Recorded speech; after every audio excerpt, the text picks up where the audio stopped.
मोठे पोलीस स्टेशनला त्याने 3/1/2026ला FIR दाखल केलेला आहे. त्याआधी तिने 1-2 तक्रारी दाखल केल्या होत्या. त्याचा सारांश काढून तिने त्यांच्या मंगेश विश्वनाथ नेने यांच्याविरोधात FIR दाखल झालेला आहे. त्या सेक्शन FIRमधले सेक्शन 69 आणि 318(3) अशी ती कलमं आहे. 10 वर्ष त्याला सजा आहे आणि त्याप्रमाणे इन्व्हेस्टिगेशन चालू आहे. नेनेने तिला प्रेमाच्या पाशामध्ये ओढलेलं आहे. नेने रोमॅन्टिक गाणे गायचा, तिच्या घराच्या बाहेर रोमॅन्टिक गाणं गायचा जोरजोरामध्ये, आणि मला प्रेमामध्ये आजमावून बघ, मी तुला कधी अंतर देणार नाही, तुझी मुलं मी माझ्या मुलांसारखी मानीन आणि तुझ्याबरोबर मी सुखात राहीन.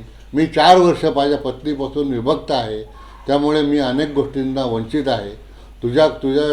तुला मी पत्नी समान मानतो, त्यामुळे मला तुझ्या पत्नी या नात्याने तुला मला सुख देणं हे तुझं कर्तव्य आहे. अशा प्रकारची तो चर्चा करून तिला भावनात्मक दृष्टिकोनातून जवळ घेऊन त्याने तिचा शारीरिक सुख त्याच्यापासून प्राप्त केलेलं आहे. आणि त्यानंतर लग्नाच्या गोष्टीचा विचार आल्यानंतर त्यांनी तो विषय टाळण्यासाठी 2025 नंतर त्याचा संपर्क साधला. पेणमध्ये एक लेडीज व्यक्ती त्याच्या प्रोटेक्शनसाठी गेली होती. ती त्याची बाजू मांडत होती, पण पोलिसांनी तिला हाकलून लावली.